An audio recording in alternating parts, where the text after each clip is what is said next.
Unlike Don Giovanni and Il Barbiere di Siviglia, Don Pasquale doesn't open with either of his pair of lovers. Instead, it opens with the title role of the opera wanting to marry a young wife. This title role is Don Pasquale, a rich elderly man. When his close friend Dr. Malatesta recommends his sister, Don Pasquale eagerly accepts. He prepares to disinherit and evict his nephew, Ernesto, who's the male lover in this opera. Don Pasquale no longer has a need for Ernesto because of two reasons. Firstly, he's going to produce his own heir. Secondly, Ernesto refuses to renounce his relationship with Norina, a poor widow.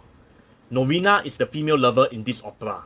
She receives a letter from Ernesto terminating their relationship because he now has to fend for himself after being dispossessed by his uncle. It so happens that Dr. Malatesta pays her a visit just as she received that letter. Dr. Malatesta has come to rope Norina in for his scheme. Wanting to help Norina and Ernesto get together, he asks Norina to impersonate his sister, whom he'll offer, in inverted commas, in marriage to Don Pasquale. Norina will make Don Pasquale painfully regret his idea of marrying a young woman. So, he will take back Ernesto and allow them to be together. Norina consents to being a part of Dr. Malatesta's scheme. Ernesto gets ready to leave Don Pasquale's home. Then it's time for the climax of the opera, where we'll see Norina and Dr. Malatesta implement their scheme.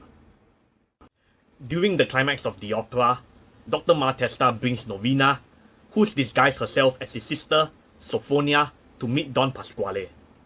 To make Don Pasquale fall for her quickly, Norina deliberately puts on an act as a shy, innocent young convent girl.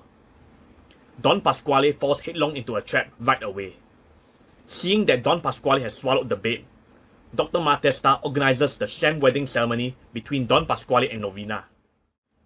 Just as they are about to sign the marriage documents, Ernesto demands entry into Don Pasquale's house. After Don Pasquale lets him in, Ernesto almost exposes Dr. Malatesta's scheme when his eyes come into contact with Norina, who's in disguise as Sophonia. Dr. Malatesta manages to intervene in time, warning Ernesto not to do anything stupid unless he wants to lose Norina forever. He strong-arms Ernesto into being a second witness for the wedding ceremony. Immediately after the ceremony, Norina transforms Sophonia into a wife from hell. Don Pasquale is horrified at the change, again, in inverted commas, in Sophonia's behavior.